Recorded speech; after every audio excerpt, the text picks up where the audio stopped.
Headlines are more than things in newspapers. They're how we connect in social media. They determine whether anyone reads your story, listens to your audio, or views your video on the web. I'm Charlie Meyerson. Every phase of my career has taught me the importance of finding the right words. So I'm here to share a few words on the subject of headlines with you for Ed Talks.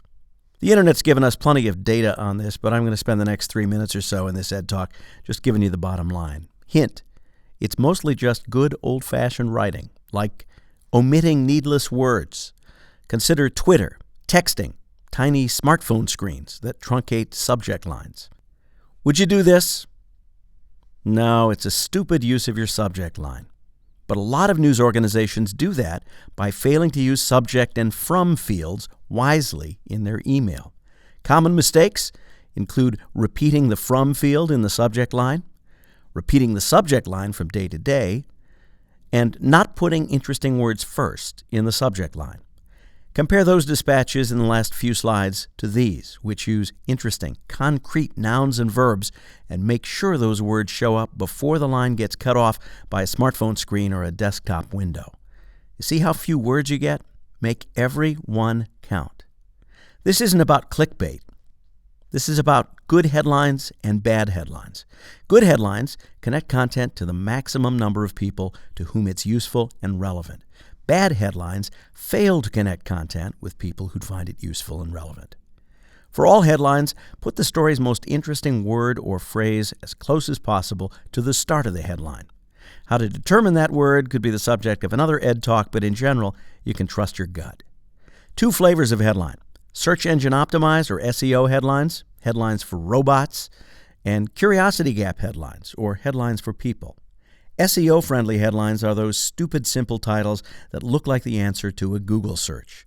They're good for page-level placement, not very interesting in a creative sense. The fun comes with curiosity gap headlines, headlines for people, where curiosity gap is the difference between what you know and what you want to know. Good for front page and email placement, for print publications, and for social media like Twitter and Facebook. For curiosity gap headlines, play down location, except locations well known to your target audience. Play down names, except names well known to your audience. Use generic nouns for those unfamiliar names. Here are some examples. Caution on those you won't believe headlines. Make sure you're delivering something we really won't believe. The power of you works with all kinds of headlines, as long as the you really applies almost universally to everyone reading. Your Volvo may be recalled, doesn't cut it. It'll just annoy your audience not driving Volvos. In all kinds of headlines, avoid acronyms. No matter how well you know them, some non-trivial part of your audience doesn't. And the case for sentence case. Just the first word and proper nouns capitalized in headlines, versus title case, every word capitalized.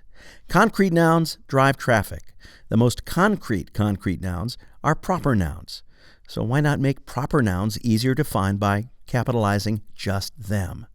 Want more details? Suspect your headlines aren't doing all they can to build audience? Give me a holler. I'm Charlie Meyerson, and this has been an RTDNA Ed Talk.